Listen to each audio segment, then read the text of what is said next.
So hi hello आणि नमस्कार. तुमच्या सर्वांना महाशिवरात्रीच्या खूप खूप शुभेच्छा. तर आजचा दिवस आमचा खूप धावपळीचा होता. तो म्हणजे कसा, सकाळी सगळे कामं आटपून आम्ही माझ्या नंदेकडे गेलो होतो. थोडं काम होतं, ते काम करून आलो तर लगेच रात्र झाली होती. आणि आमच्या घरापासून फक्त 2 मिनिटाच्या अंतरावर एक धायरेश्वरचं टेम्पल आहे. तिथे ना ऑलरेडी खूप जास्त गर्दी झाली होती आणि आमचा प्लॅन झालेला होता की आपण 12 वाजता धायरेश्वरच्या मंदिरात जाऊन दर्शन घ्यायचं.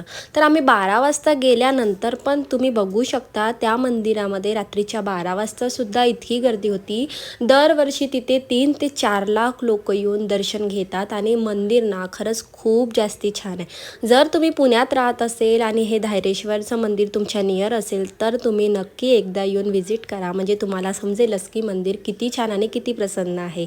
तिथे आतमध्ये गेल्यानंतर छान आमचं दर्शनसुद्धा झालेलं होतं. रात्री आम्ही 12 वाजता लाईनमध्ये लागलो आणि 1:30 ते 2च्या दरम्यान आमचं मुखदर्शन झालेलं होतं. आणि सात्विकला हे मंदिर तर खूप जास्त आवडतं. तो प्रत्येक देवाला मनापासून मस्त प्रार्थना करतो. आम्ही मस्त दर्शन वगैरे केला आणि सगळं दर्शन झाल्यानंतर आम्हाला दीदीसुद्धा भेटलेली होती. त्या दीदीने सात्विकचा खूप एन्जॉय करून घेतला. शेवट आम्हाला फोटोज काढायच्या होत्या.